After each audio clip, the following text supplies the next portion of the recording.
Hey everybody, how are you? Happy Thursday night before your test, just before we go on to our break.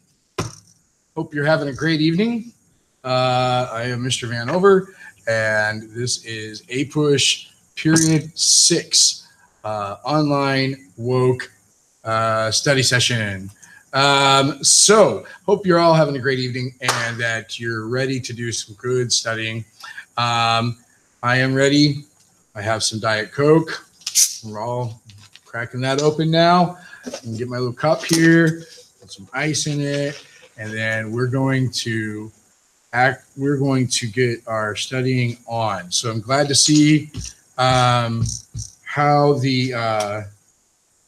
glad to see that some of you are joining and that you're taking part in the chat. Just remember the rules. Rules is that you need to be signed in with something that identifies you as a student in my class. If I see anything that tends to indicate that you're not a student in my class, then I will kick you out of chat. Please make sure that you use school appropriate language and that we don't have any issues with you insulting anybody outside of your friends because, you know, that's fun, I guess.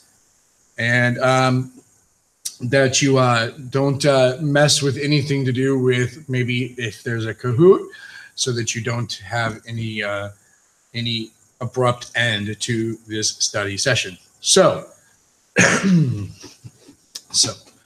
I see that Steph is here, Milan is here.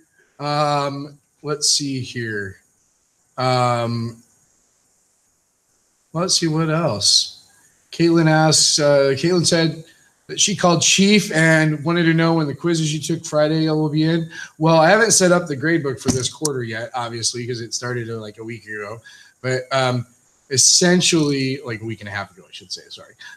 Essentially, they're in Illuminate. They've been there since the other day. I guess I didn't turn it on like I thought I had, but that's my bad. But it's there. It's been there for a couple days now, but I'll have everything kind of put in soon. I'm hearing some woot woot. I see something about InfoWars. Let's see. Something about I think I said don't insult anybody, but unless it's Holden or Holden. Holden's going to be, we'll have to get Holden in here and actually put him on the camera so that all the people that like run across this and might be watching all of the 2018 versions might be able to see who it is that I tease. So that being said, let's move into the study session.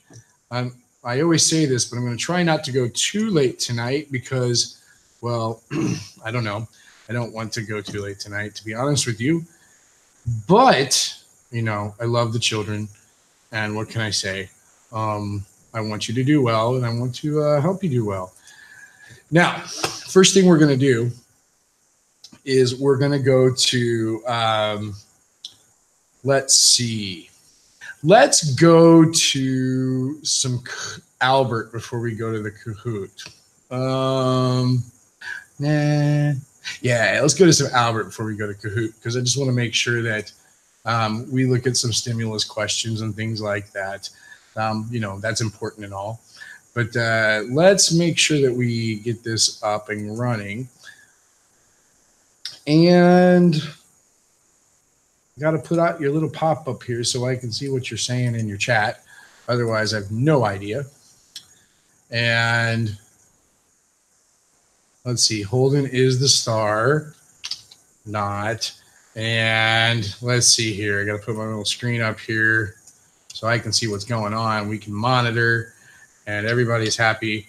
And let's see what else I need to do. Let's go my screen share here. All right. All right. There we go. Present to everyone. I hope that wasn't just something that was I hope that wasn't something that was really scary to you and everything, but you know, what have you. Can I wear the crown? Okay, so it looks like we got some questions. M has asked how I'm doing. I'm doing well. Thank you for asking. Eli's asked me to wear the crown. Maybe I can wear the crown. I don't know what crown you're speaking. Oh, that crown. I get it. Yeah, maybe we can. And Harris has said, the political parties seem to be fluid in these 4 chapters in the sense that they often contradicted their previous policies. Well, you are looking at a time where the political parties are changing. And there is definitely I would say this is when you're starting to see some of the positions that become more associated with the modern conception of parties. I think these positions are starting to take place at this time.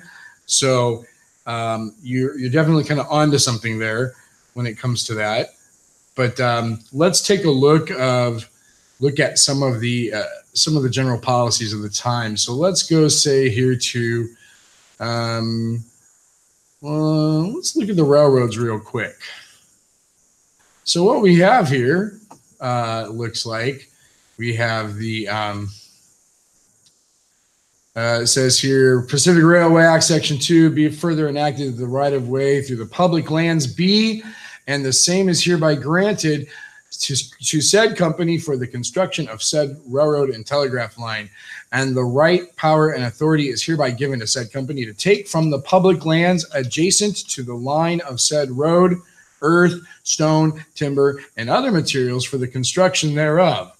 Said right-of-way is granted to said railroad to the extent of 200 feet in width on each side of said railroad, where it may pass over public lands, including all necessary grounds for stations, buildings, workshops, and depots, machine shops, switches, side tracks, turntables, and water stations. Let's see here. The United States shall extinguish as rapidly as may be the Indian titles to all lands falling under the operation of this act and required for said right-of-way and grants hereinafter made. So if I'm looking at the source, looks like it says the Pacific Railway Act Section 2 from the transcript of such, and that comes from the United States government. So let's see here. Question says, besides the building of this railroad, the federal government took which of the following actions to attract settlers to the West? Everybody wants to know. Here are your options. Did they A, clear out Native Americans from prime territory in the West? B, created programs to give away land to settlers if they agreed to improve it for a period of time? C, initiated an assimilation policy to control the Native Americans? Or D, created a policy so that citizens purchased federal land only with gold or silver? Submit your answers now, children. Milanza first with B. Holden says B. M says B. Harris is asking if it's B. Leah says B. Rachel B. Val B. Kevin B. Steph B. Mira B. Harris says, I guess so. Quentin says B. B. It's really weirdly worded. B. Do we need to know about Taylorism? I was watching a review video and it was the first thing that came up. Okay, so Ella, hold off on Taylorism because right now we're doing railroads. Let's see here. My grade after this quarter. Oh, Milan, you slay me.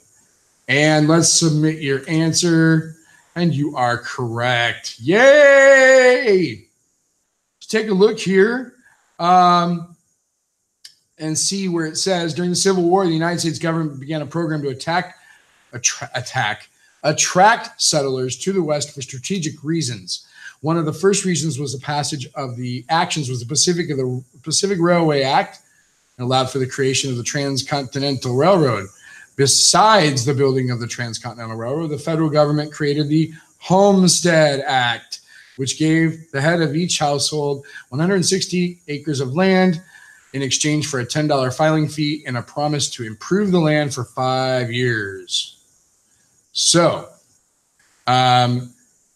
if you guys are talking about in the chat right now, you're talking about the Homestead Act, but if you look over at the screen that you're chatting at, if you look at the actual Albert screen, you'll see that there's a big explanation there for you.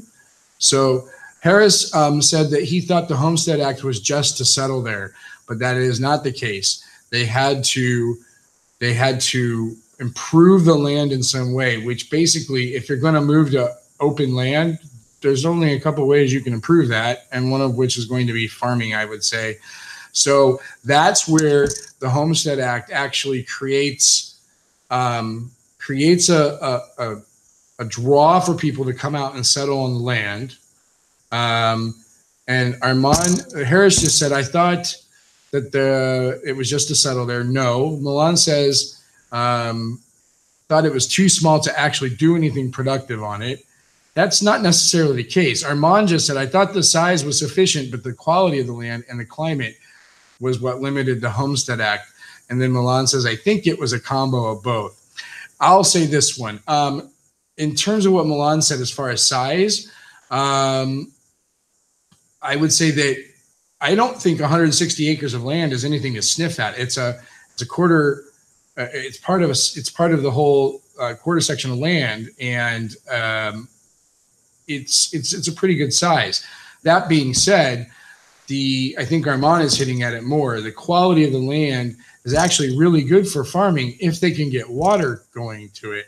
And one of the things that was in that video that I was showing you yesterday when we were talking about that final push westward is that the weather, at least in the first few years of settlers, seemed to be really great, but the weather for the Midwest is wildly unpredictable. And so if it rained, it would often rain too much at once and it would flood out the crops. I think you may remember the man saying that if it stormed, you might get hail. The hail might actually freeze your crop because so much of it would fall. They were prone to fires, specifically in the harvest season when things are drier. So it's a hard land to farm, and it can be a harsh land for climate. You've heard me kind of joke that I say I could never live in that part of the country. There's wind blowing all the time. It's just big open plains. You need steel plows in order to make sure that you can actually till the land to plant crops, because the grass that grows on the prairie of the Central Plains is very tightly root bound, and it's hard you can't just take a shovel to that land. Eventually, as the industrialization of the period wears on between basically the end of the Civil War until when you get into the late 1880s, mechanization has happened. So farming machinery is needed in order to farm. So now it becomes an expensive endeavor, which is part of what you were looking at a bit today with regard to populists and such. So Sankalp says, can you take the exam after break if you're not going to be in school tomorrow? Well, I think you just answered your question there, sir. If you're not in school tomorrow, you can't take the exam. And since there's no school next week, I guess you got to take that after the break, huh? All right. So,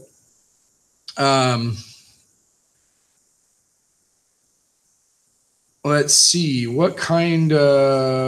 Let's see. Ella asks what Sophia said, but oftentimes people will get several tracts of land by building lots of 12 by 14 houses. So yes, they could do something like that.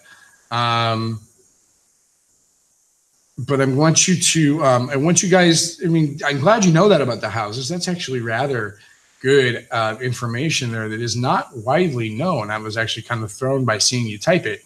The farming of the land is going to be kind of the key to the improvement, and that's going to be part of what causes the problems with the populists. So, Sankalp, I see that you say you're sick. I'm sorry to hear that. Please don't worry. So anyway, we know that they attracted settlers for that. And if you were watching in class yesterday where you saw the clip about the railroads being built, and particularly with regard to also attracting people to the lands of, say, Kansas or Nebraska, where they were trying to get farmers to take advantage of the Homestead Act, you saw where they actually advertised land. People were advertising the land. They were trying to get people to move out there by giving them false claims, and they were making lavish descriptions of what they would move to, and it's actually a pretty stark reality out there. So, anyway, let's go on to the next one. I just saw Sankalp say Julio, which is also probably one of the funniest things I've seen today. So thanks for making me smile. All right, Julios, let's go to the next question. What two groups played a key role in the building of this railroad?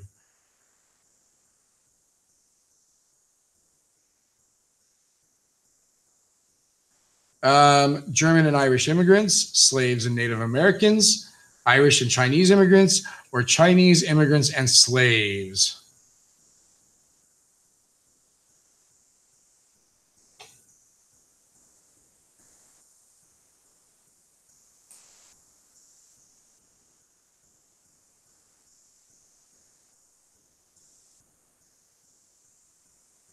So I'm seeing all kinds of C's.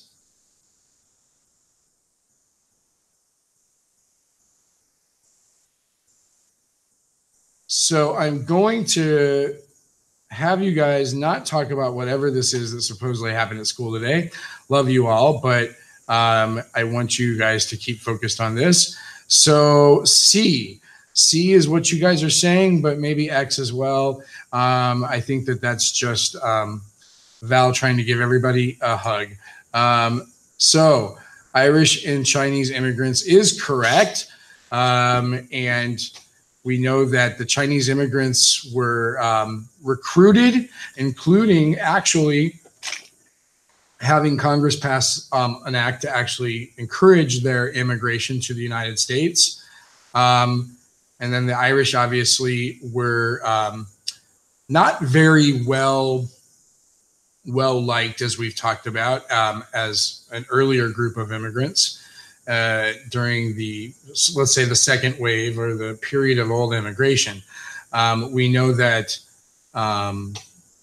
primarily because they came over in large numbers, right at the time when cities are beginning to swell because of ongoing industrialization. And we know that they tend to be Catholic and that the United States has a strong Protestant streak. So many people at the time regarded them to be terrible, terrible Catholic people. And so if you see the last line there, railroad companies believed that the Chinese and the Irish immigrants were expendable should they be hurt or damaged.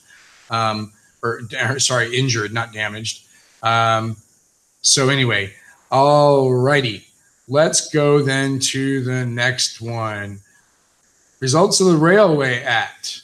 The construction of the Transcontinental Railroad impacted the nation in which of the following ways? A, slavery spread into the West. B, the number of settlers in the West increased. C, the federal government assumed control over the railroads. And D, it ignited a belief in assuming control over the continent.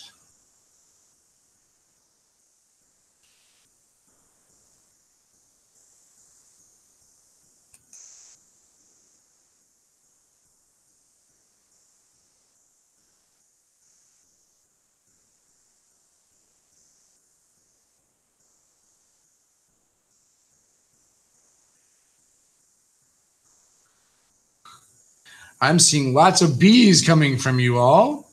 B. And I'm going to go ahead and take your answer of B. And let's see what happens. Are you all holding your breath? Oh my God, look, it's correct. The Pacific Railway Act authorized the Central Pacific and the Union Pacific Railway to build the Transcontinental Railroad, which connected the far west to the rest of the country. It sped up and reduced the cost of travel, transportation of goods. We know that they began building telegraph lines, which is going to increase communication. We also know that your book has that very first picture with the time zones in that chapter. That's when we get our time zones that we have today. And we know that Congress helped pay for the railroads, what we call a subsidy, with obviously by giving land, primarily lots of land, and then the railroads were able to sell a lot of that land in order to profit. And of course, we got the gold rush was all part of this. The Homestead Act was part of this. And obviously the railroad itself all had a lot to do with the settlement of the West. All right. Time zones are amazing. Okay, let's take a look at another one from Albert for a minute. And let's take a look at the Army of the Underemployed. The first question says big business policy. It's listed as an easy one. Let's see what it says. Okay, we got Terrence Powderly. Let's just look at the source for a minute. Army of the Underemployed. And let's see if we can answer the questions without having to look at the stimulus really quick. Now they've got the name wrong here, or I'm sorry, the quote above by Vanderbilt emphasized which principle that governed big business in the late 1800s. Let's see what you say, okay? Without reading it. Do you think that the answer to this quote you haven't read would be A, maximizing the number of skilled workers, B, maximize working conditions, C, maximize profits, or D, to maximize food production? You don't even know it. All you know is that it's by Vanderbilt, that Terrence Powderly has quoted Vanderbilt.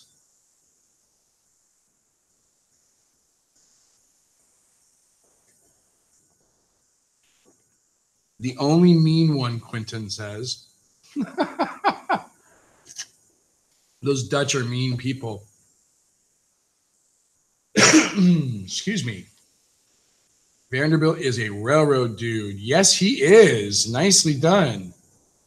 Can you tell me who one of his relatives are? You all know who it is. You've all heard of this person.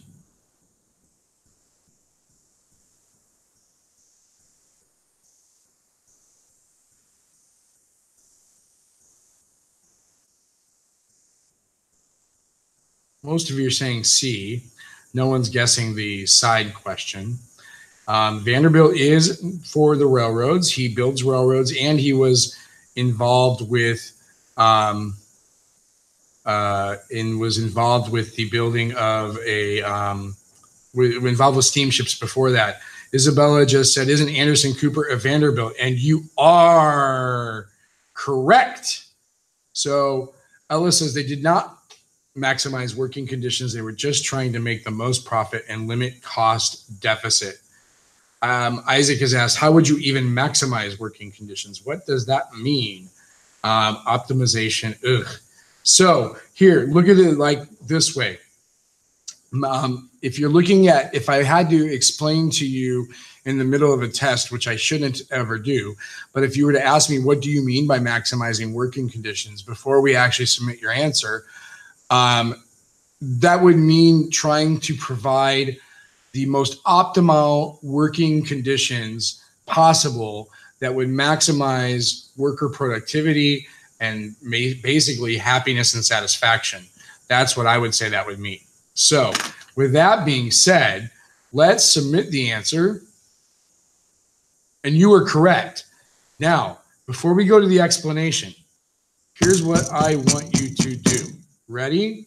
Stop talking about equations. This is not math. Ooh, ooh, ooh. Now, here's what you guys got to look at with this. One of the things I wanted to illustrate with this particular question is when you are taking a test, if you want to try to buy yourself a little more time, scan the source, then the question, the source information bank, who is the author of the document, who is the person being spoken about in the document, and then look at the question. You might actually be able to answer the question before you've fully read the documents. Let's go up to the document and take a look at it, and let's just take a look at the Army of the Underemployed. So, hey, everybody, enough with calc. Ugh. I'm gonna take you all away if you don't stop talking about calc in my chat. Yucky, yucky, yucky subject. It's got its purpose, just not in my APUSH session. All right, here we go. One of the troubles in this country just now is the relation of wages to the cost of production. A skilled workman in almost every branch of business gets everyday money enough to buy a barrel of flour, I don't refer to ordinary laborers, but to men skilled at their trades.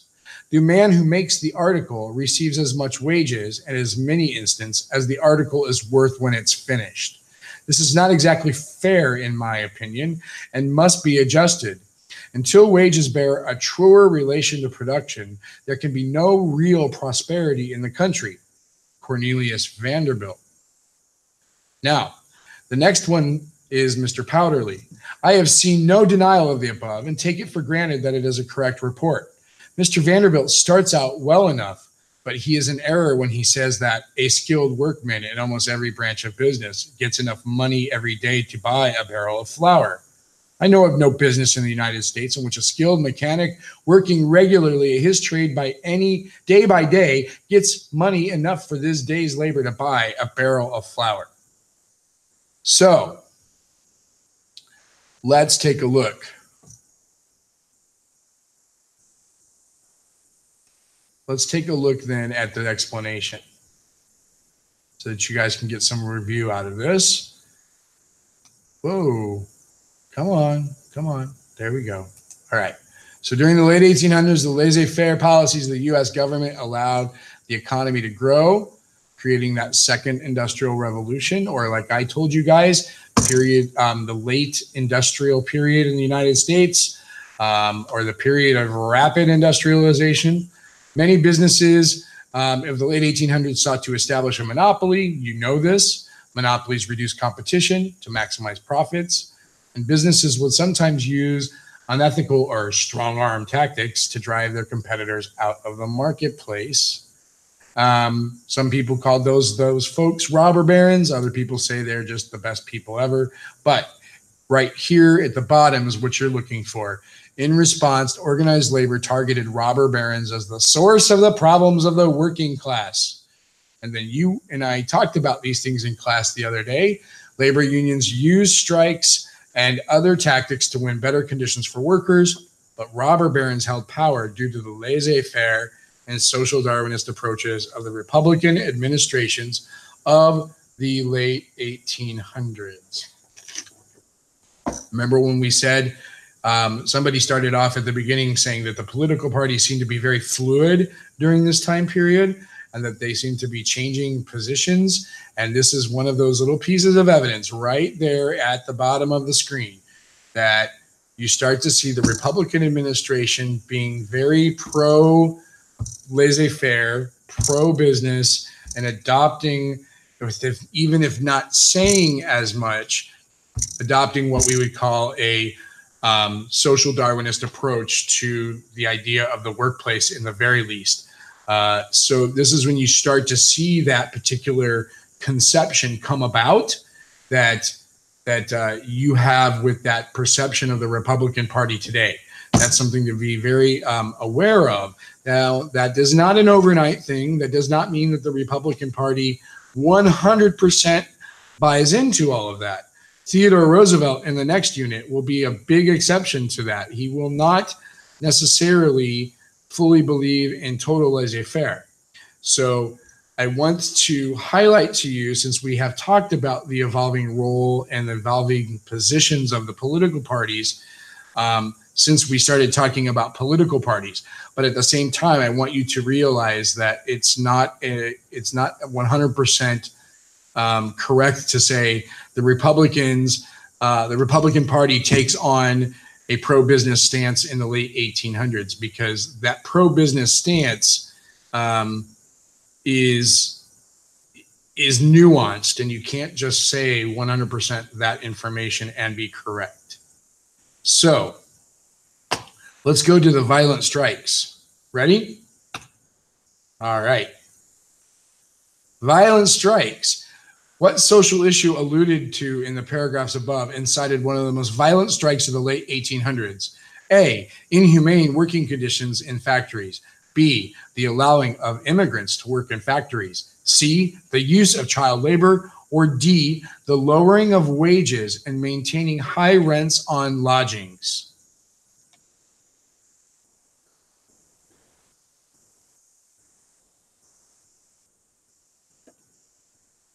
Inquiring minds want to know. I'm getting a lot of people saying A, but they don't seem sure.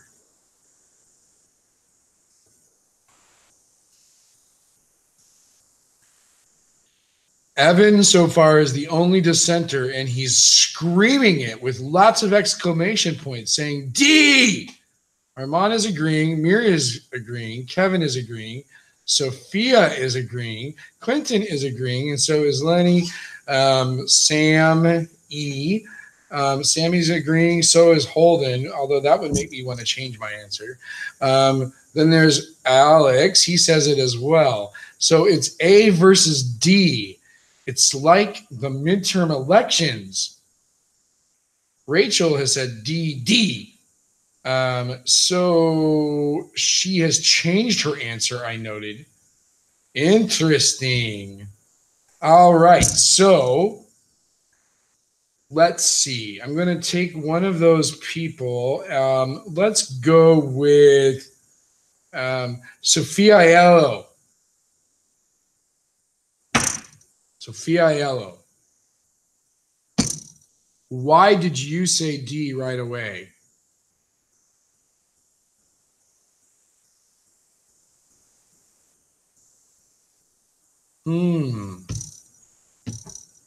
Rachel says, why you got to call you out like that? Because you changed your answer. There's nothing wrong with that. I'm not calling you out for anything bad. Chill out, girl. It's all good.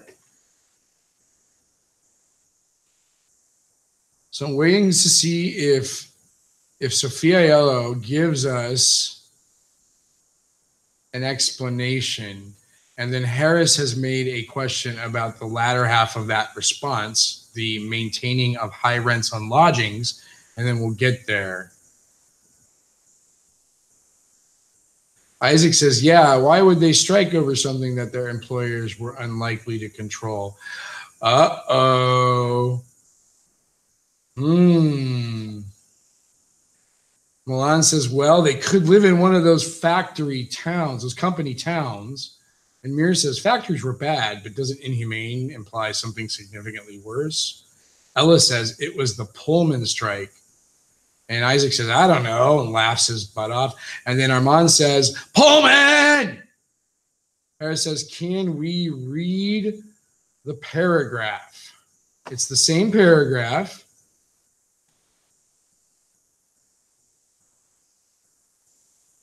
And says, it's the same paragraph with Vanderbilt.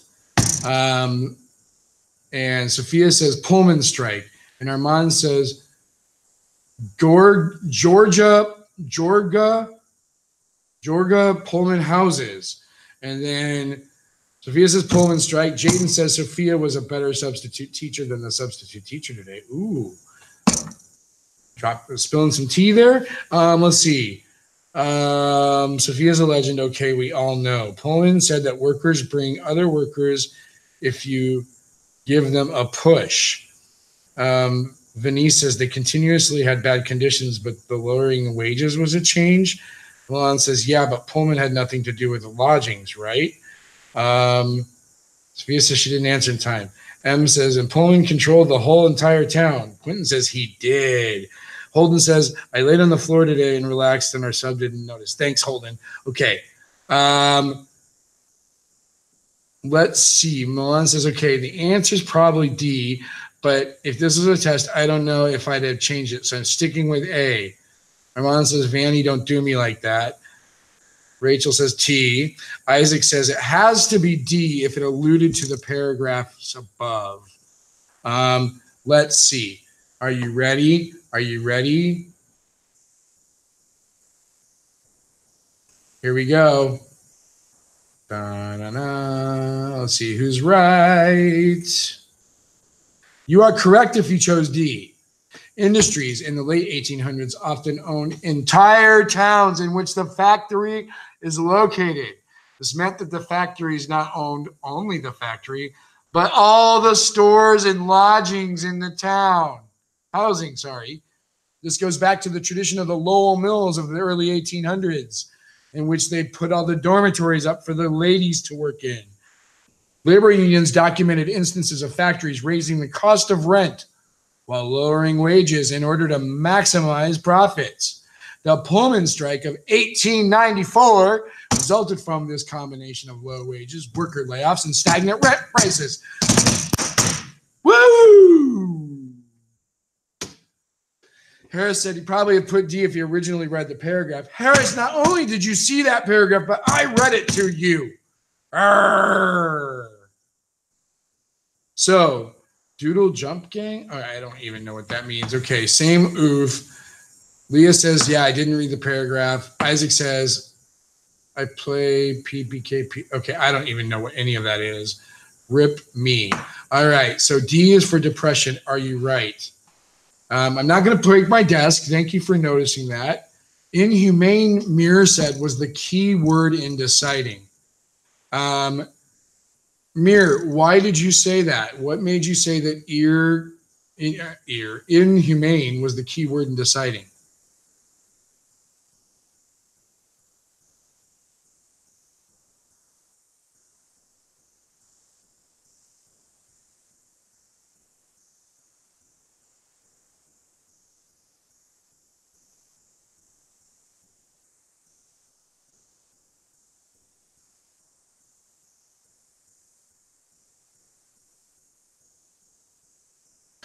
As we wait for Mir to write that, just remember that usually answers that involve extreme wording tend to make me look at other choices. Not a bad strategy. Somebody else earlier, and I'm sorry because we had a pretty, they had a pretty rapid fire of responses there for a while. But somebody said the factories weren't the best place and the pay was bad, but inhumane seemed like a big stretch. So there's that. That was a really good observation. You're looking at an extreme word. Harris says, I mean, I'm pretty sure they protested factory conditions, but I think the deciding factor in this question was the alluded to the previous paragraph part. Isaac said, yeah, that's what made you change your mind. And so the other part here is that the idea that I would have focused in on, which I think might have been why Armand started to scream, is one of the most violent strikes of the late 1800s. That's what I would have focused on, or what I would think I would like you to focus on if I was just wishing for how you would perform. That would be the thing that I would want to stand out to you, because you should know that the Pullman strike was particularly violent. And if you go back down to the explanation where it says President Grover Cleveland called in the National Guard to restore order, and organizers of the strike, such as Eugene Debs, were arrested for violating injunctions that ordered an end to the strike. So we talked about the idea that, first of all, that sometimes the strikes got very violent, particularly if they called in any guards.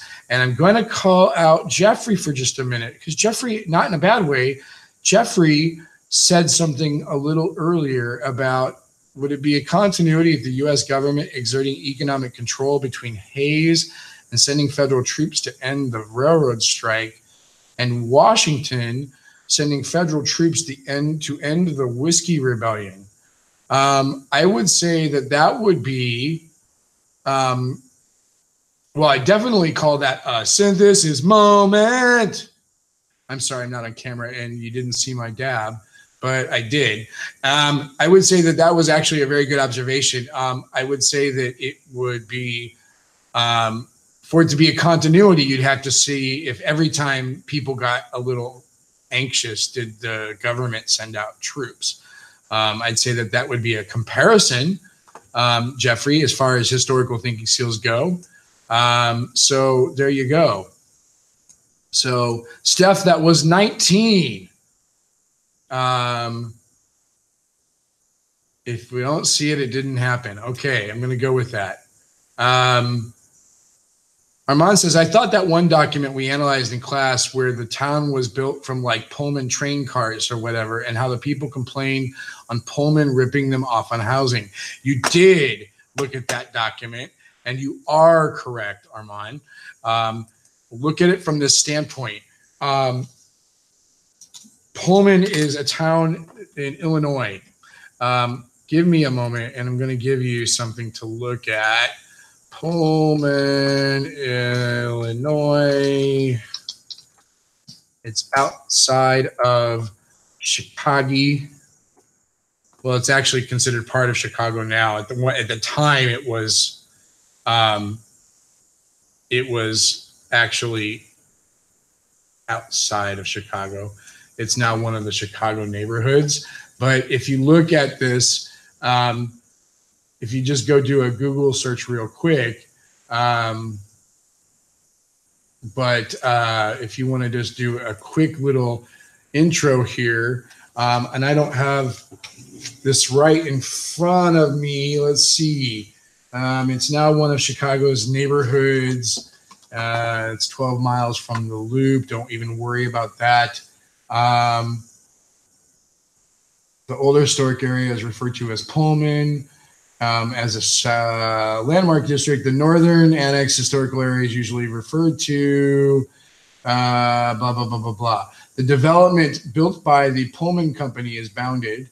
The Pullman neighborhood has been gentrifying. Pullman has many historical buildings. And if you look at its history, here we go. It was built in the 1880s by George Pullman as workers' housing for employees of his eponymous railroad car company, the Pullman Palace Car Company.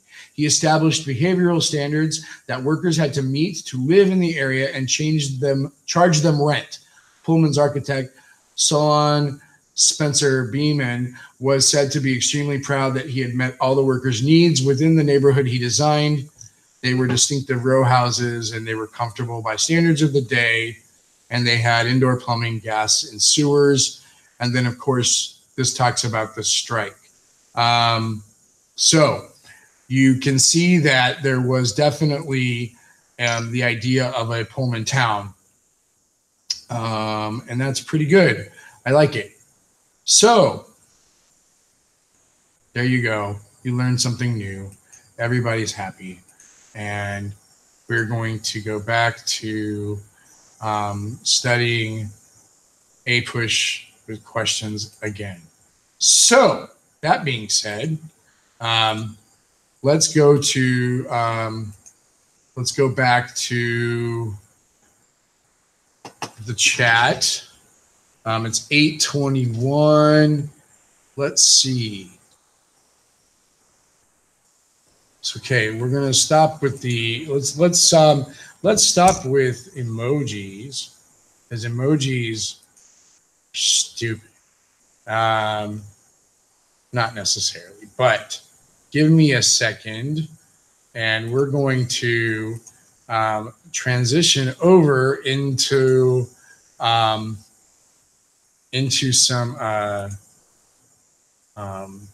Kahoot here in just a second. So we'll go on a quick little break while we look up while we get the Kahoot ready, and everybody's going to be happy, and we're gonna give ourselves some energy.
Oh, look at that.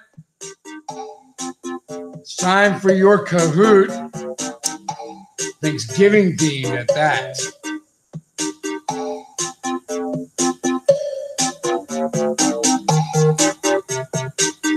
Now, with the Kahoot, remember, we have one rule. If anybody does that crap with putting 900 people in there, done. So don't do that. Remember that you got to keep your names, and that you don't do anything that makes me think it's somebody that shouldn't be there. And we'll all be happy campers, okay? So here we go. Get yourselves registered.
Hey, Jaden, don't get mad at Holden for spilling the tea there, buddy.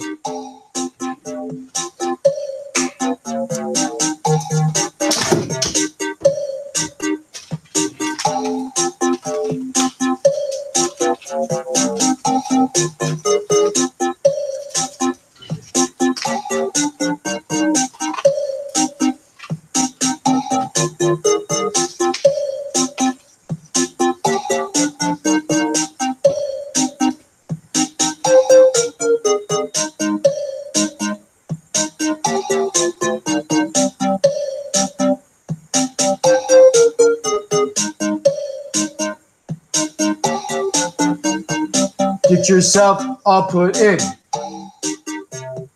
Scary Purge Mouse says it's time to make sure that you are in the game because I'm about to begin it. Yeah, das ist gut.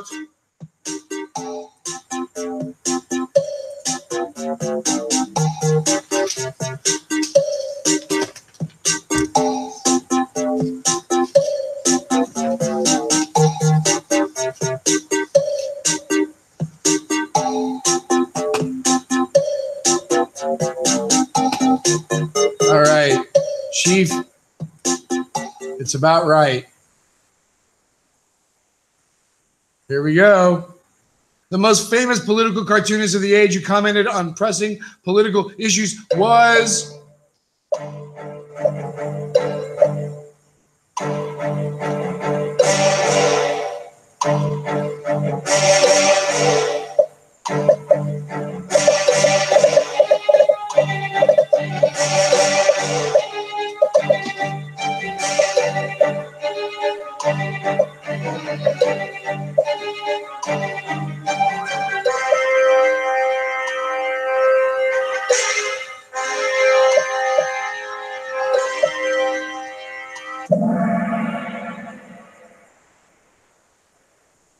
Aha.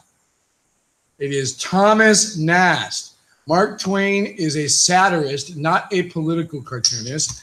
Who is Samuel Gompers? Okay, Isaac said it. And John Piedmont.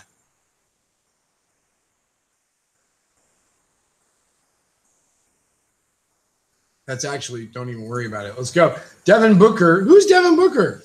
I don't know who Devin Booker is, but that person's at number one. Armand is number two. Holden's number three. Elise is on the board, and so is Sophia. Oh, I'm sorry, Conrad. Okay. Gompers is the leader of the AFL. You are correct, Jeffrey. Good for you. All right, here we go. Next question.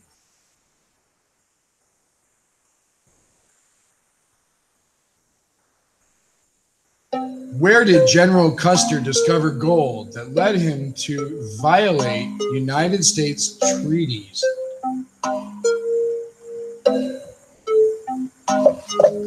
Let's just see if you can guess this one.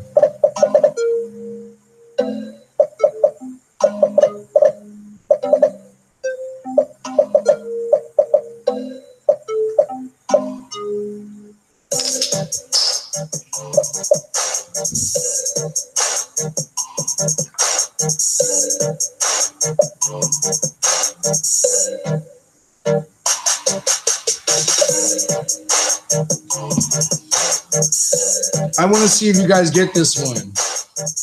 Isaac says it's not Cali, it's not Florida.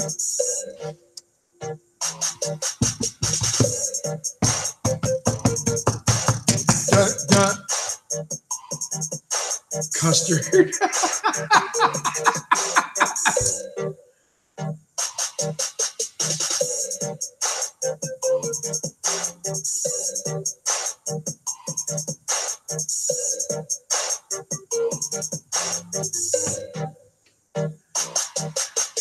Let's see. Jeffrey says he remembers from 8th grade at some mill.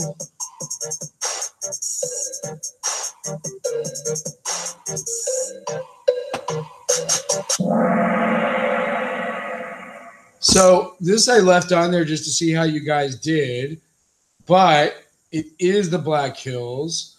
Do you know where the Black Hills are?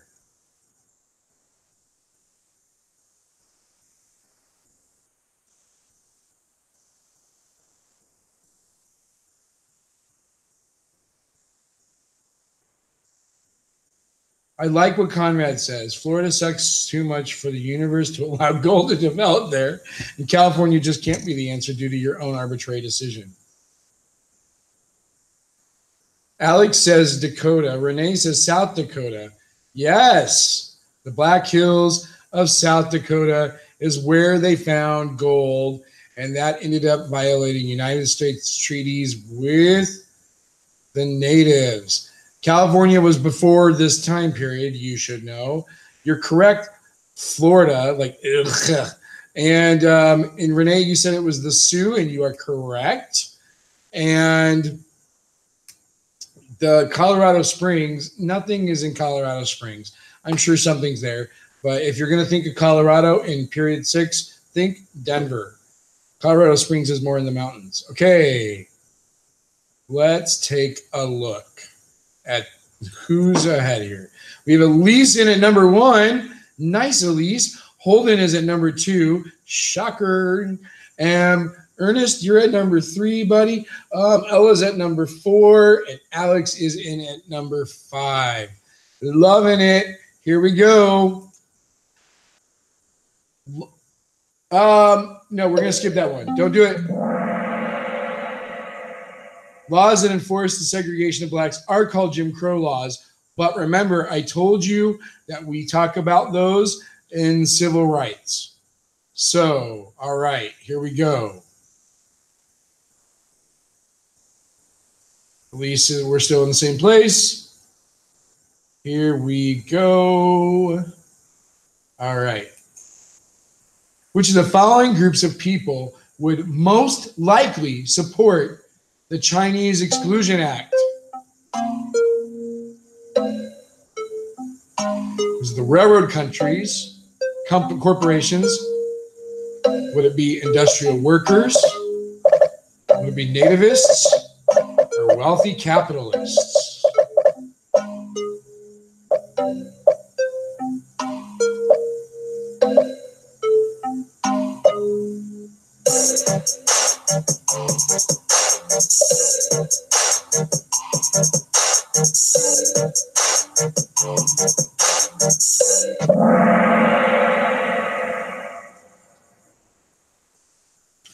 Nativists. Nativist is the correct answer. Although I would see why you would think industrial workers would be a good answer. But remember, the nativists don't want anybody. So,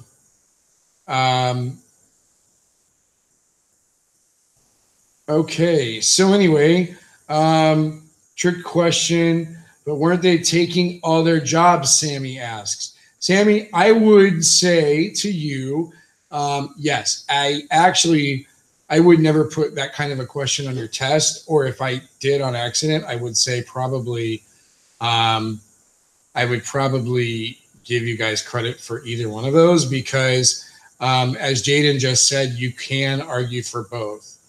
But Isaac says natives were like, everybody get out. And then they were like, but especially Chinese people.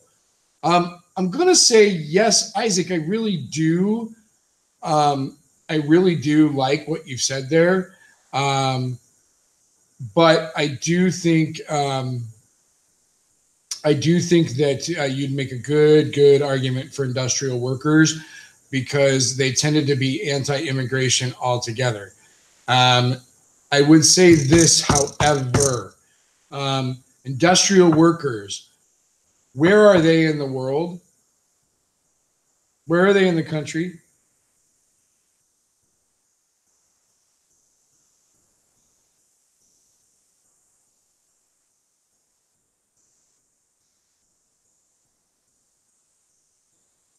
Where are the industrial workers in the country? Sammy says east, and Isaac says not in the west. Isaac says they're mostly in the east and Midwest. And Harris says they're moving towards the Midwest. No, I didn't say the Chinese, Harris. I said, where are the industrial workers in the country? So if you look here, Christina says north. So here's why I would say to someone like Sammy, while I'm inclined to see where you said, Andy just said urbanized cities, that's great. Rachel said north. Harris says, oh yeah, then northeast. So if you look here, Sammy, you had said industrial workers. Isabella said, aren't they in the cities? Yes, they are in the cities, which would be more likely to be in the east and the north, the bigger cities. So, I mean, I'd say you got like a Chicago, which becomes a heavily industrialized city. And Chicago is obviously not in the north, but it's in the east, or it's not in the northeast either. But I'd say that if you were to look at it compared to California, here's the thing that I would say. The industrial workers are probably going to be more concerned about immigrants from where? What's going to be their immigration concern?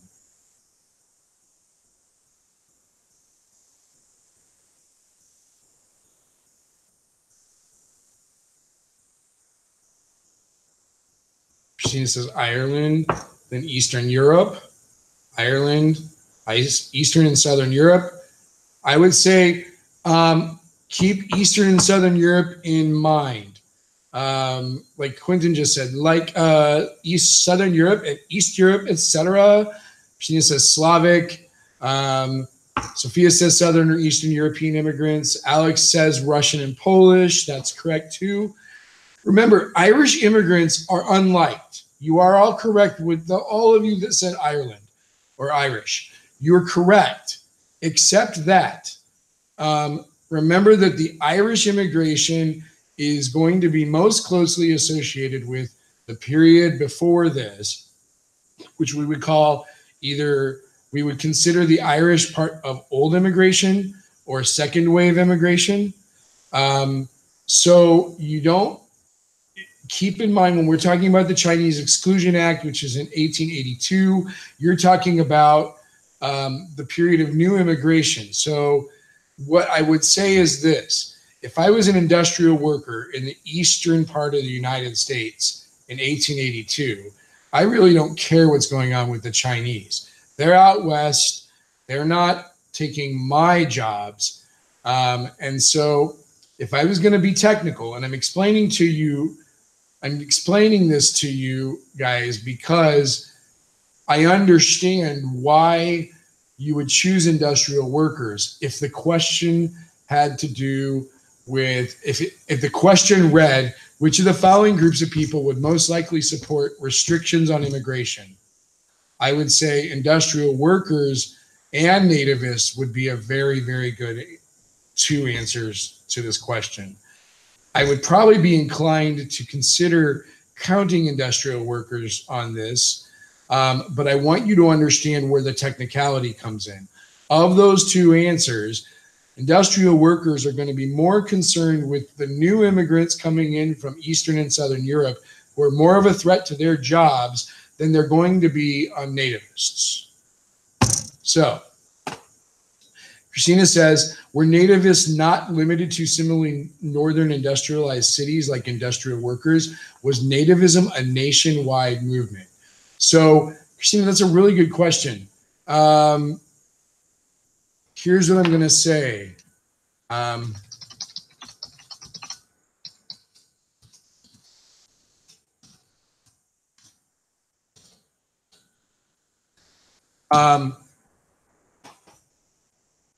One of the things that I would say is that you asked, was nativism more of a nationwide thing? I would say I would tend to be, I would tend to agree with that statement. Nativists are going to be more inclined to embrace a nativist belief when it comes to racial superiority. I wouldn't say that's 100% what makes a nativist. But I think that when you consider that nativism is essentially, are those people who consider themselves to be white, or who are white, native, born in the United States, not Native Americans, but they consider themselves, quote unquote, Native Americans. They're going to probably have a little more racial superiority behind their views than they would otherwise. So that would be what I would say in answer to that particular question. So, okay, let's go to the next one. Ready? Good discussion there. Holden is number one. I might have to be nice to you. Ella, you're number two. Carly in at number three. Great job there. Jesse in at number four. And Mir is in at number five. Nicely done, folks. Here we go. Industrialists who place profit over the public need were called what?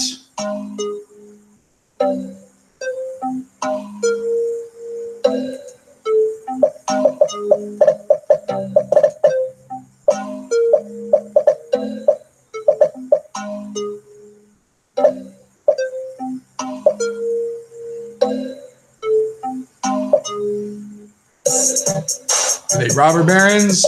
Were they godfathers? Were they the rich? Or were they the bosses?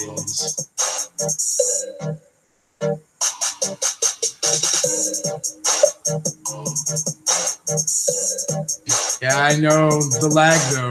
Oof.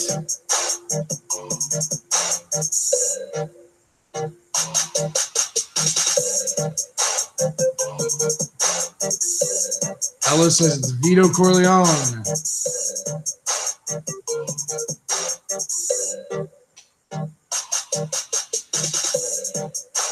Okay, I'm going to end this.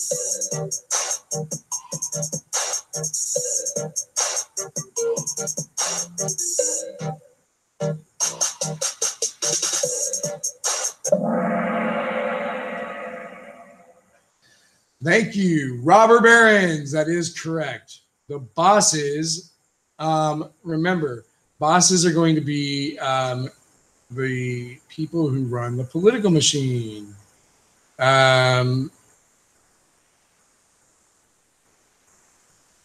Let's see. I don't know where that Diet Coke came from, but I'm just going to just ignore that. All right, here we go. Holden is holding on to number 1. Holding on.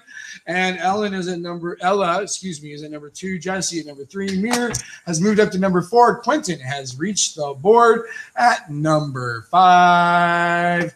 Here we go. Hey, Conrad said the main bad guy is literally just Cornelius Vanderbilt with a slightly goofier name in Red Dead. And here's what I'm going to say. Cornelius is a very common Dutch name. That was my 9th billionth great-grandfather's name. His name was Cornelius van Hovegem. All right.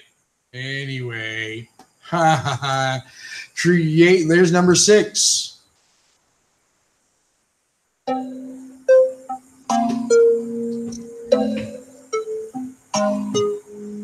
What created the opportunity for about 400,000 households to build farms in the plains?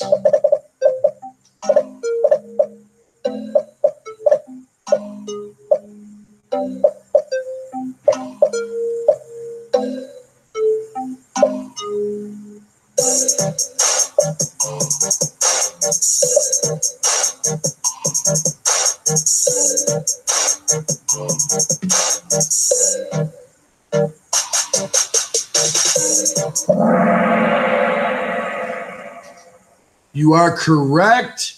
It is the Homestead Act. What was the Morrill Land Grant Act? What did it do? We talked about this at the end of the last unit.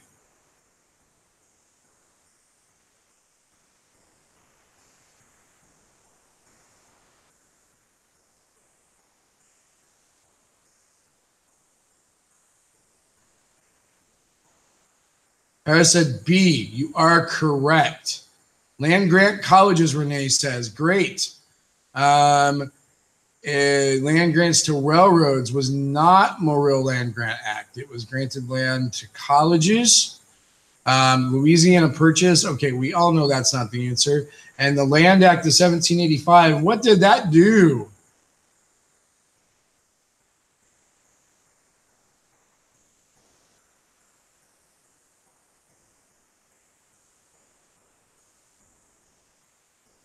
Land Act of 1785 on Throwback Thursday at that.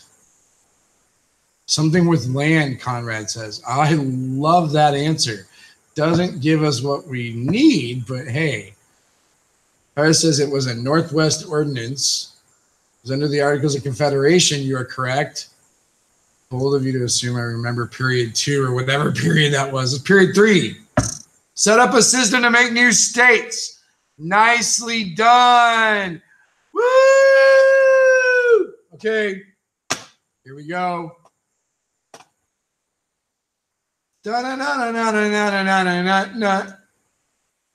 Oh, Ella has taken the number 1 spot and unseated Holden, who's holding on to number 2, but only by a 15-point difference. Not bad, sir. Jesse's in at number 3. Good job, lady. Mir is at number 4. Quentin is at number 5. They have remained in those spots, but 21 of you have reached number 3, or 3 answer streaks. I'm sorry, excuse me. Here we go.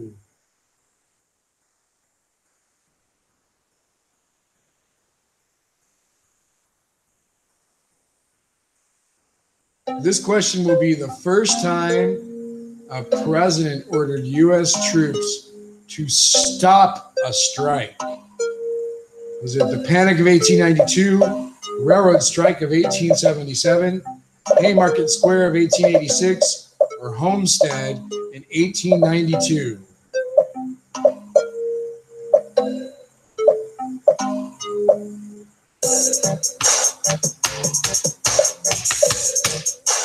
Dun, dun.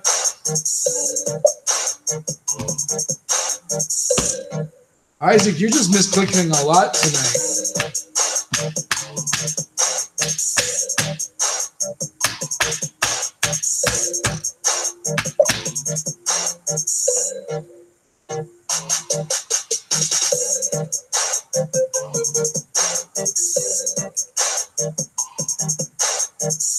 Can we get 3 more people to answer? The Railroad Strike of 1877. Now, have you figured out that you need to know the different strikes, like the Railroad Strike, the Haymarket Square Strike, the Homestead Strike, the Pullman Strike? Homestead, Carnegie, and Frick. Yes, Ella. Yes. Yeah.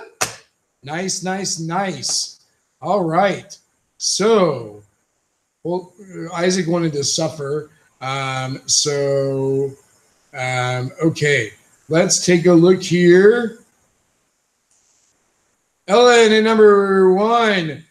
Holden has fell off the board. Jesse at number 2. Nicely done, Miss. Mira has moved to number 3. Quentin has hit number 4.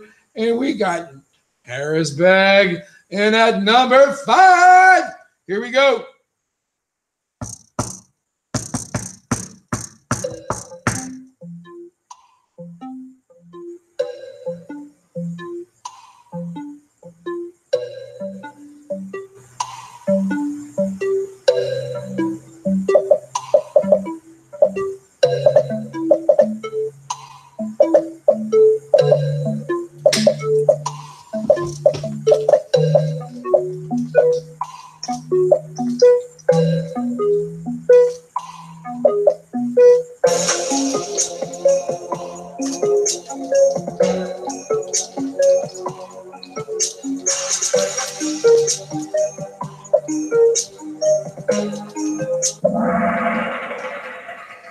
Nice. They were the farmers upset with the power money corporations had over them.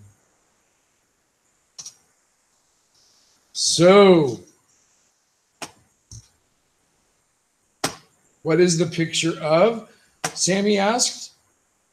That was a picture. Those were pictures of the campaign buttons from the Populist Party. So, let's say, let's see where we're at. Same 5 leaders on the board. Nicely done. And let's go on to our next question.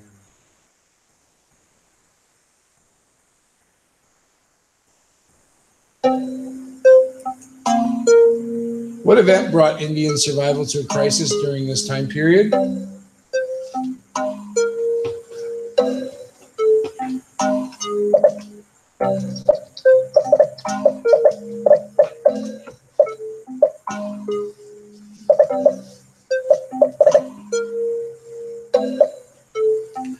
Uh-oh, let's see if you guys can get it.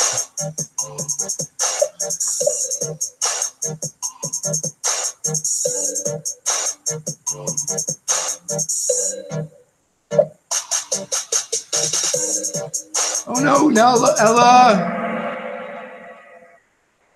Slaughter of the buffalo.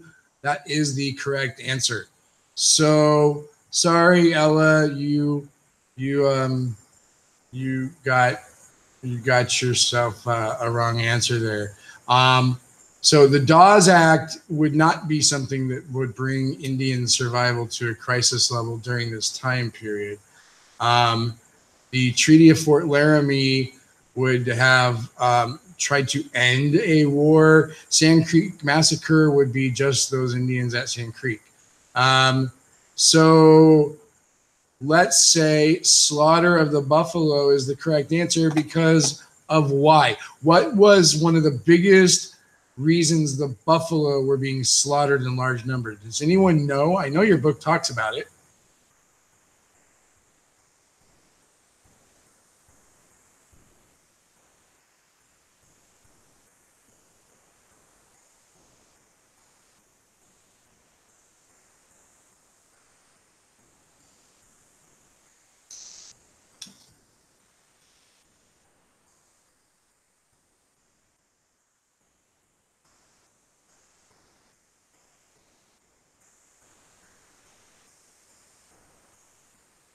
Railroad worker food support. A lot of them were killed for sport and also killed during the railroad and skinned.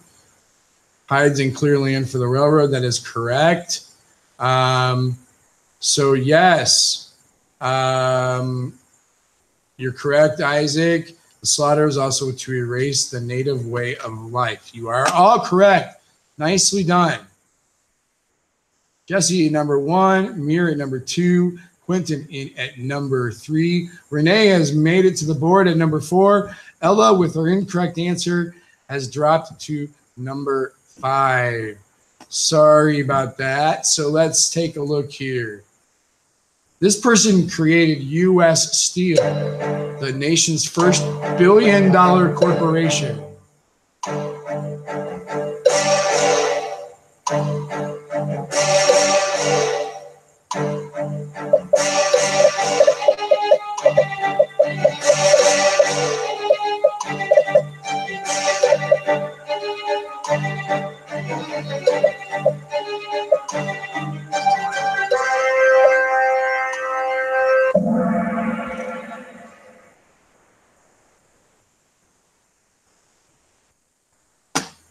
Oh, interesting.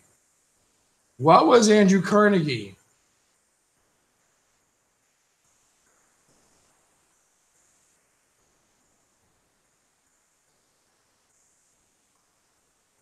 Miri said U.S. Steel was the second incarnation. And Isaac said, didn't Rocker become part of that? Nicely done. You did get scammed, Harris. J.P. Morgan brought out Carnegie Steel and renamed it to U.S. Steel. Renee said he sold it to J.P. Morgan. Samantha says, isn't Rockefeller the richest guy ever?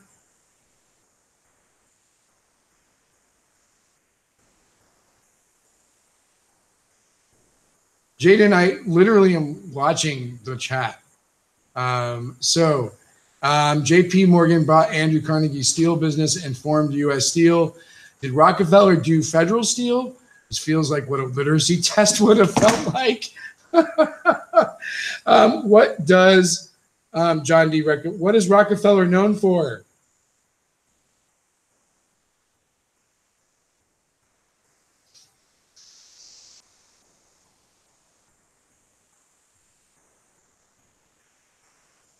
Isaac, your brain is dying.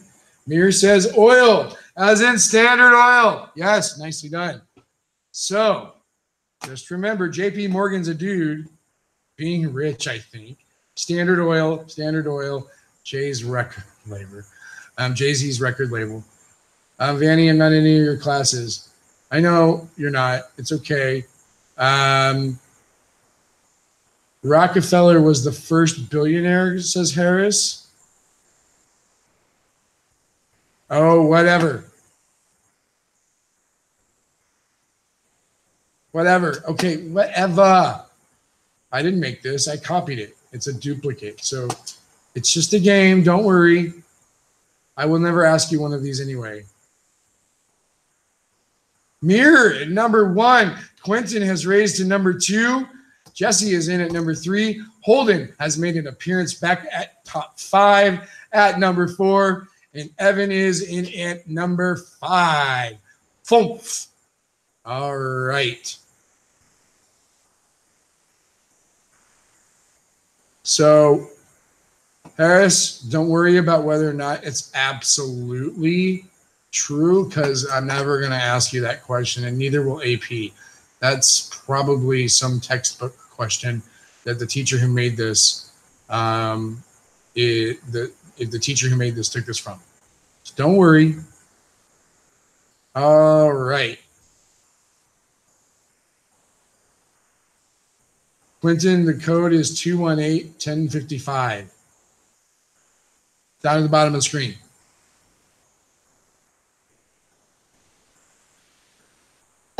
Populists supported what Democratic hopeful in 1896?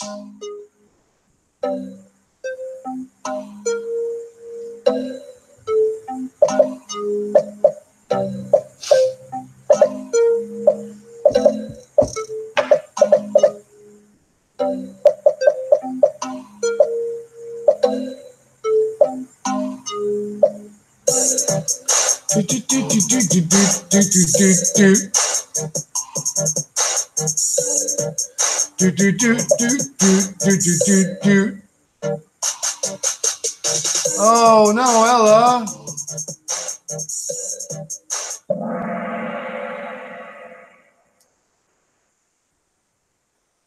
That one speech, cross of gold, crown of gold. Cross of gold is correct. It is William Jennings Bryan who ran against William McKinley.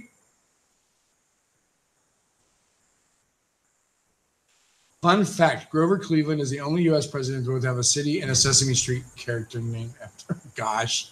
Okay. McKinley was a Republican. You are correct, Milan. And Cross of Gold, William Jennings Bryan, all of that. So you are correct. Let's see where we're at. Mirror's still at number 1. Quentin is in at number 2. Jesse, number 3. Renee is at number 4. Ella is at number 5. Back in top 5. That has displaced Holden. All of you get bonus points for life for displacing Holden. You all should get this one correct.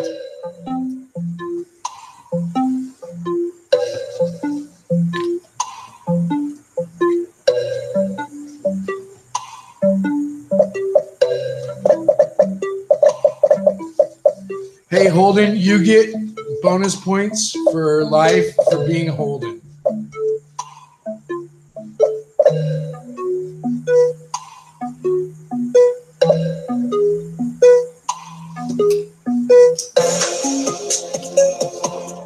Yes, someone did say the answer. In fact, it was Jeffrey.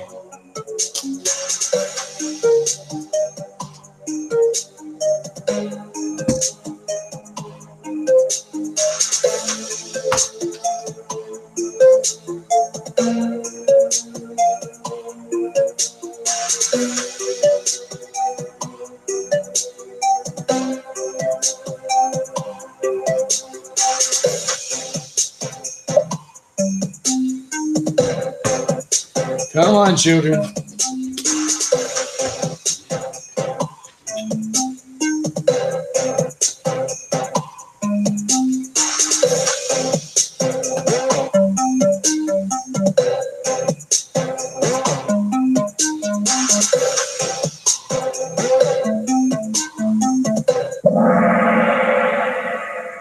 Thank you. You guys got it. Here we go. You're number 1, Jesse number 2. Quentin has dropped to number 3. Renee has dropped to number 4. And Robbie has made the board. Yes. Ooh, here's one that you got to think about. You ready? You ready? The Credit Mobilier scandal tarnished the reputation of which president after the Civil War?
All right. You guys are awesome.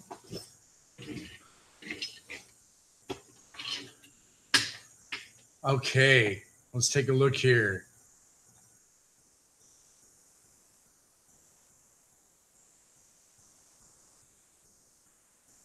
At least Kahoot can make a password website. Credit mobility. Yay. Like it. I like it. Hey. All right. Here we go. Mirror number 1. Jesse number 2. Robbie is in at number 3. Renee is at number 4. And Cool Cat Cats. Okay. If it's Caitlin Cats, I'm going to go with that. I'll leave it there. All right, here we go. What invention closed the open range?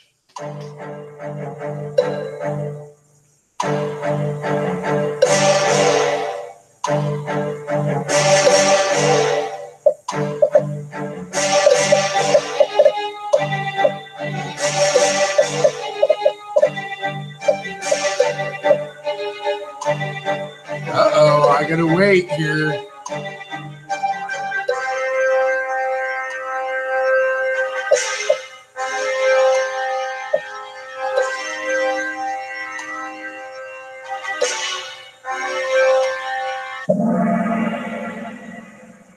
Barbed wire is what made it close. The invention of drought. Yes, exactly. My least and favorite invention is the drought, I would say. Oh, was this on the unit guide? Oh, look at that. Look at that. Oh, my goodness.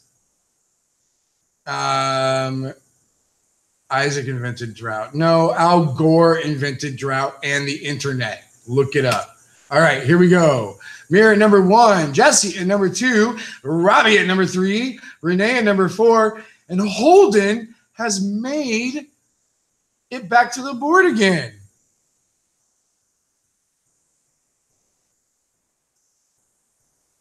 How is it a barbed session? All right. Here we go. Let's see.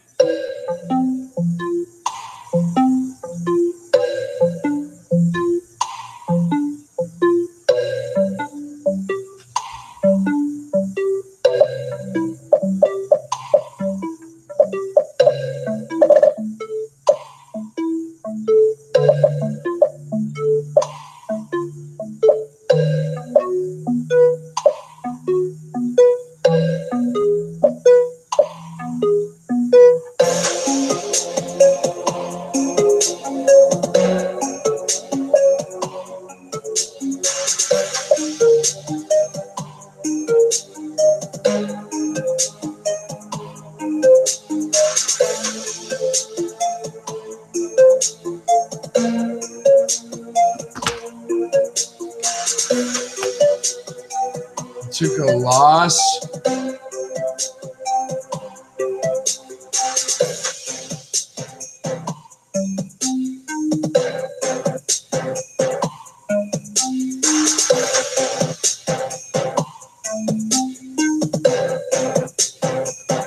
Okay, I'm going to skip this one now.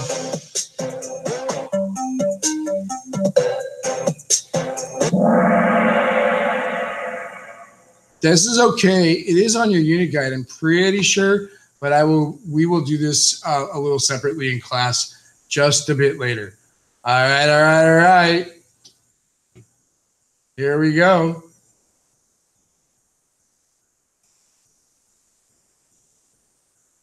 Mira is still at number 1. Renee is in at number 2. Jesse at number 3. Robbie at number 4. And Holden's back on the board again. Isaac is the highest climber. All right. Here we go. One of the following will be a defense of political machines. Was it A? Or was it Triangle, they engage in bribery. Diamond, they provided services to the working poor. Circle, they used forceful, tactile tactics, I should say, to improve voter turnout, or they advanced African American rights.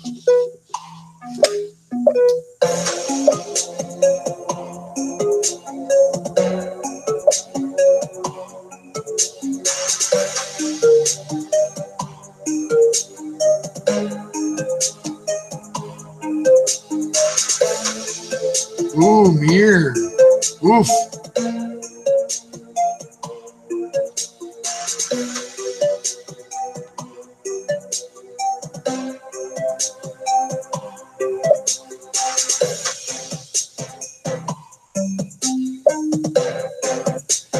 Better hurry. I'm gonna move it along. Move it along.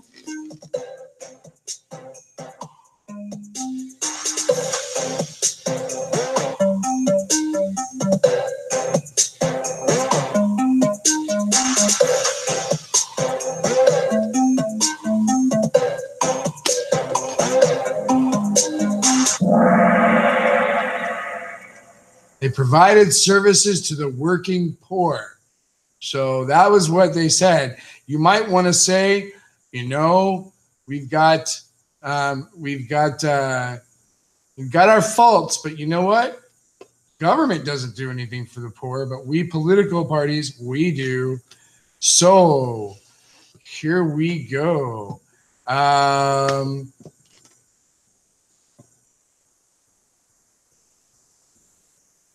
Let's see. All right. I'm not even going with what you've got going on. Mirror still at number 1. Renee at number 2. Holden has moved up to number 3. Watch out. He's on fire. Robbie at number 4. And Jesse is in at number 5.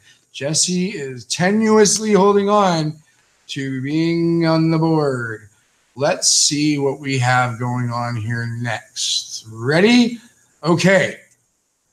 The idea that competition leads to the betterment of society in the business world is what?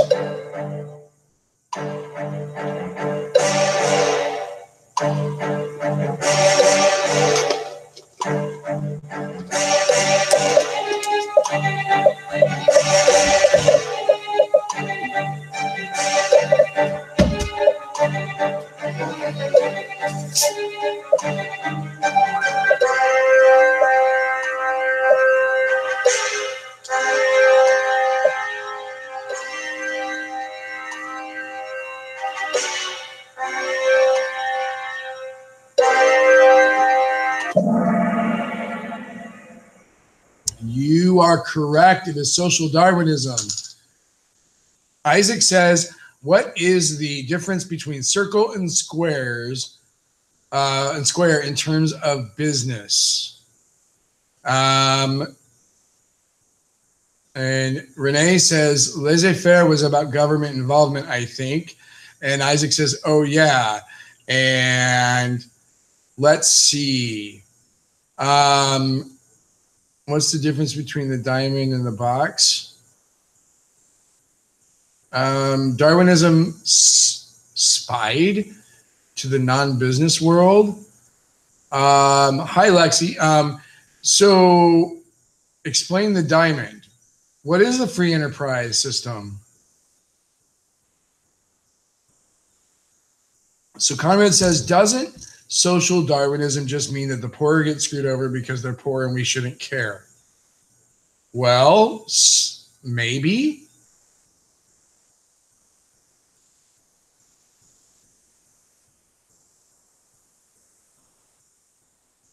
Renee says, yeah, didn't they say like the poor are poor because they are incompetent? No, not exactly. Let's put it this way. It is a loaded question, really, if you think about it. Look at it this way.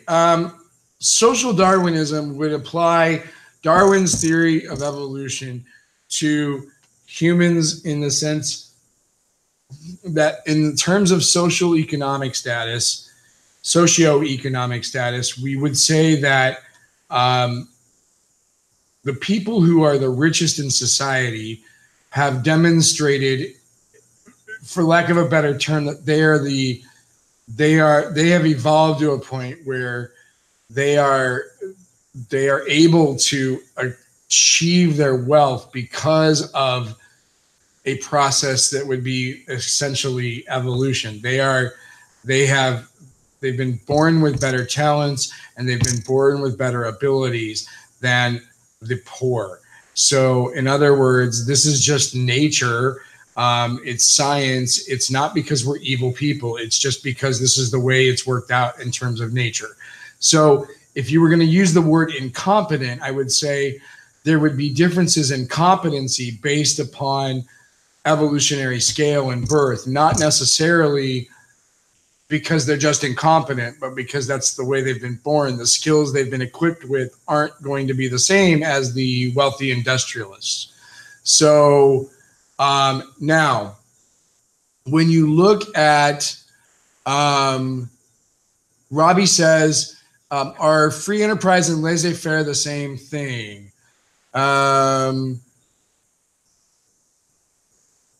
Free enterprises competition is good for business. Yes, I would say so. Free enterprise is essentially somewhat, I would say that you could say that they are the same, free enterprise and laissez-faire, in terms of thinking about it. Now, I'm sure an economist or a lexicographer. I'm not getting that correct. I'm so tired now. If you were looking up specific definitions in the dictionary, okay, enough with emojis, please. Free enterprise includes laissez-faire in this definition, Isaac has said. Okay, well, we're just going to leave it at that. You are correct. You are correct. Obviously, none of you chose communism, which is good. Mira, you're at number 1. Isaac. Renee, number 2. Isaac is in at number 3. Isaac's made it on the board. Holden is at number 4. Robbie is holding on at number 5. Love it. Love it. Love it. Okay. Don't worry about this next question. I'm skipping it. But the answer that shows up is the square. And let's take a look here. Your answer streaks, what about them? I didn't even let any of you answer. This doesn't hurt you.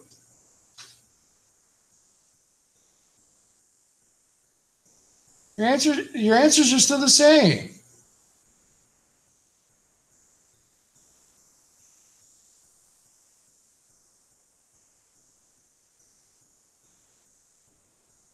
You all get them wrong if I skip it? I'm sorry. Me bad. Whatevs. Look. I don't care. I don't care. Oh, it's just a fake game for study session. All right. All right. You're breaking me. You're breaking me now. It means it's probably time to go. I still have to write some last minute letters of recommendation.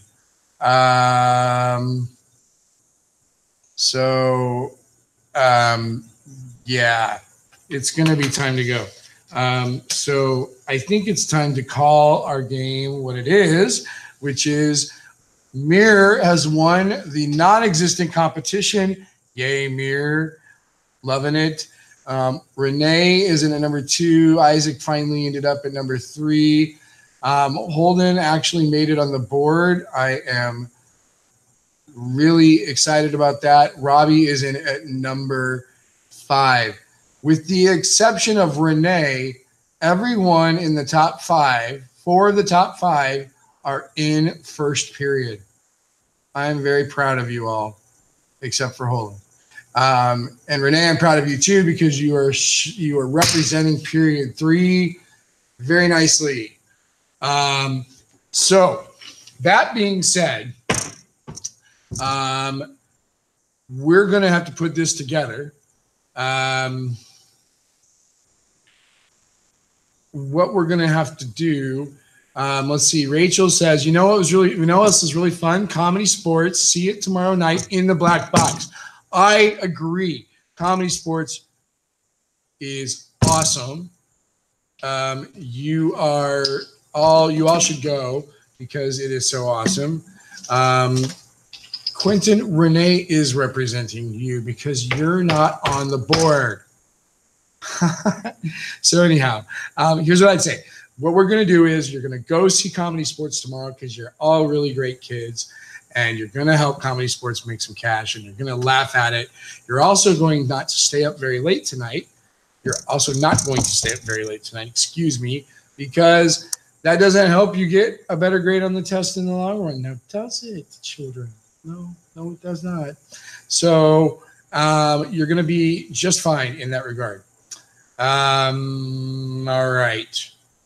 Well, that being said, I am going to sign off and tell you and bid you adieu. Wish you a good evening. Are our test scores going to be released over break or is that undecided? Harris, if I get chocolate chip cookies from every class tomorrow, I will release them over the break. And I'll probably do that anyway, so don't worry. Yes, they'll be released over break. All right, Milan, stop with your grades. Arr! Isaac, you're going to live through the test. Renee, you're very welcome. Thank you. Jaden smiling does release chemicals called endorphins into the bloodstream, which will help you do better on this quiz. Isaac, no, sorry, you're just talking about Quentin. So Kevin, you are welcome, good sir. I really appreciate it. Sophia as well. Everyone, have a great night. And Holden, I will get a good night's sleep.